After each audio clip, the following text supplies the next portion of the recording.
I can give you examples where it is taken seriously. I'll give you the example of Bangladesh last year. During July, August, there were massive demonstrations of students.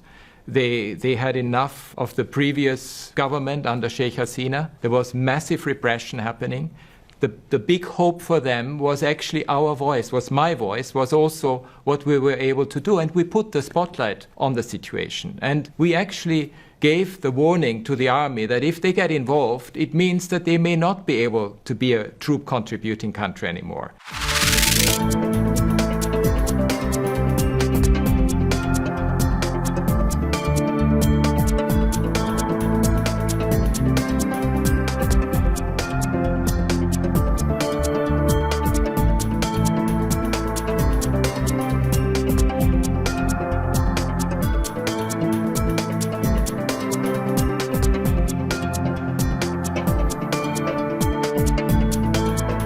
আমরা জানি না যে আমাদের যে রাজনৈতিক দলগুলো রয়েছে নির্বাচন কেন্দ্রিক একটা শব্দ আসলে কেন তারা শুধু নির্বাচন পিছানোর ভয়টা করে, কেন শুধুমাত্র আমাদের মাথায় একটা নির্বাচন হবে আমরা দ্রুততম সময়ের মধ্যে ক্ষমতায় যাব এই চিন্তাটা কেন কাজ করে? নির্বাচনের জন্য নাগরিক পার্টি তার মানসিকতা এবং প্রস্তুতি রয়েছে এবং আমরা নির্বাচন সামনে বলেছি যে আমরা আমাদের জায়গা থেকে গণপরিষদ নির্বাচন দেখতে চাই জাতীয় সংসদের পাশাপাশি।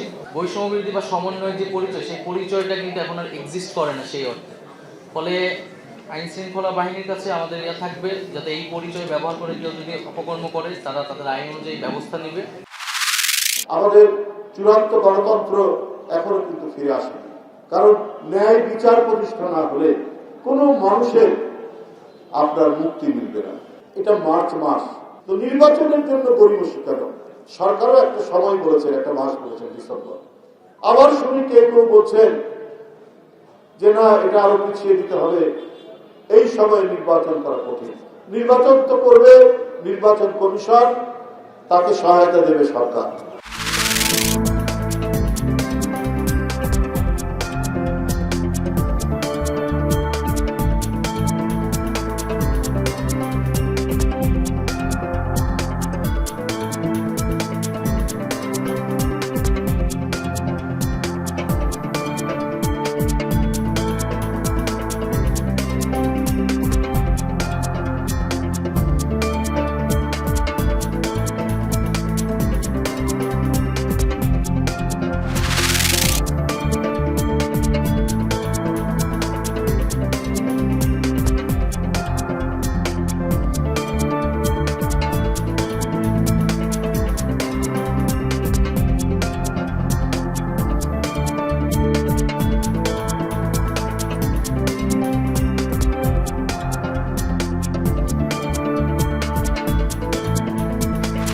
জুলাই আগস্টের মাসে সংগঠিত ছাত্র আন্দোলনের সময় নিজে সরাসরি ছাত্রদের উপর নির্বিচারে হামলা গুলিবর্ষণ করেছে, যা আমরা আমাদের অনুসন্ধানকালে সত্যতা পাওয়া গিয়েছে।